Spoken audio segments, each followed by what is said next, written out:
Hola, ¿qué tal? Me llamo Juan Gabriel Rivas Espinosa y estoy cursando el doctorado en educación en la Universidad de Negocios ISEC.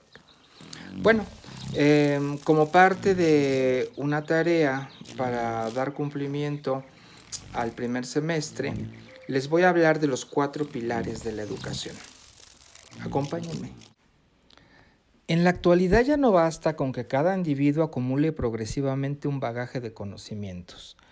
Este paradigma ha prevalecido en distintos entornos educativos, desde los niveles básicos hasta los profesionales, pues se predispone a que los estudiantes memoricen mayor información posible y a recurrir a ella en situaciones previamente determinadas. Por lo tanto, se torna totalmente cuantitativo en situaciones de evaluación y pues evalúa probablemente lo que memorizaron. Por el contrario, las condiciones actuales exigen establecer los medios para la actualización constante de lo aprendido, ya sea complementado o refutado los conocimientos existentes para adaptarse a un mundo en permanente cambio. Es imprescindible actualizar, profundizar y enriquecer el saber para el cumplimiento de esta visión. El proceso de educación debe estructurarse en 4 aprendizajes fundamentales en el transcurso de toda la vida. Y estos 4 pilares son aprender a conocer, que es el primero, aprender a hacer, aprender a convivir y a vivir, y aprender a ser. En la nueva concepción de la educación, esta debe de llevar a cada persona a descubrir, despertar e incrementar sus posibilidades creativas que le permitan trascender una visión puramente instrumental de la educación para considerarla en toda su plenitud, en donde toda persona aprenda a ser. Y vamos a comenzar con el primer pilar.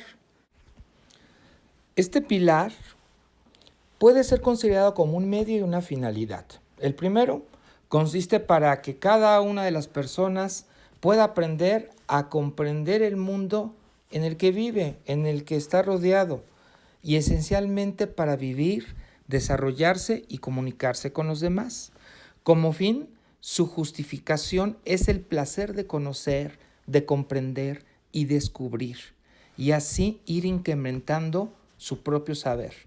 Permitirá comprender mejor las múltiples facetas del propio entorno, favorecer el despertar de la curiosidad intelectual, estimular el sentido crítico y descifrar la realidad. Por lo tanto, hay que insistir más en las formas de razonamiento, en cómo conocemos y cómo nos aproximamos a descubrir esa realidad, que es crear ese espíritu de conocer.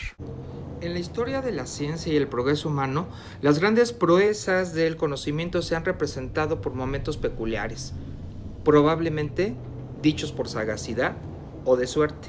Estos casos en los que parece que de pronto se tiene una idea brillante y se llega a un descubrimiento trascendental son abundantes. Newton y la manzana, a partir de la cual concibió la idea de la fuerza gravitacional, que Cooley y el sueño de las serpientes, a partir del cual definió la estructura del benceno, Donald Glaser y su cerveza burbujeante, que le permitió ideas de la cámara de burbujas.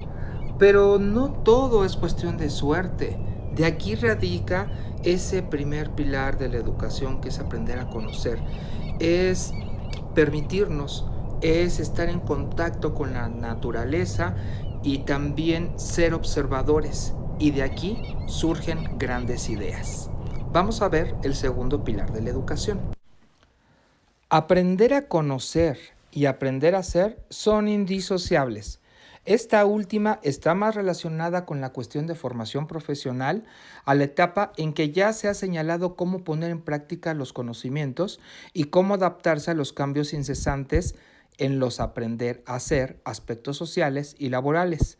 Por lo tanto, a la expresión de ya no debe darse la simple connotación de preparar a alguien para algo, para una tarea definida. Los aprendizajes no deben considerarse como una mera transmisión de prácticas. Actualmente los empleadores ya no exigen evaluaciones determinadas a la forma o capacidad de hacer las cosas prácticas. En cambio, se orientan por buscar las competencias específicas de cada persona, combinando las habilidades, destrezas y prácticas con el comportamiento social y también la aptitud para trabajar en equipo, la capacidad de iniciativa y la de asumir riesgos. A estas cualidades subjetivas y personales se les denomina en conjunto saber ser y cobran mayor importancia para la capacidad de comunicarse, trabajar con los demás, afrontar y solucionar conflictos. Aprender a convivir es aprender a vivir. Esta parte es sumamente importante y considero que en este pilar es donde se vierten no solamente los conocimientos, sino también el conjunto de valores que nos permiten vivir en sociedad, en acatar reglas para un buen vivir, una buena convivencia en un marco de respeto y de legalidad. Es un aspecto muy importante ya que va a determinar no solamente la vida propia, sino también con la que los otros o con los otros con quienes nos relacionamos. Y aquí surge un cuestionamiento. ¿Sería posible una educación que permita evitar los conflictos o solucionarlos de manera pacífica, fomentando el conocimiento de los demás? Yo creo que sí. ¿Ustedes qué opinan? Y por último, aprender a ser.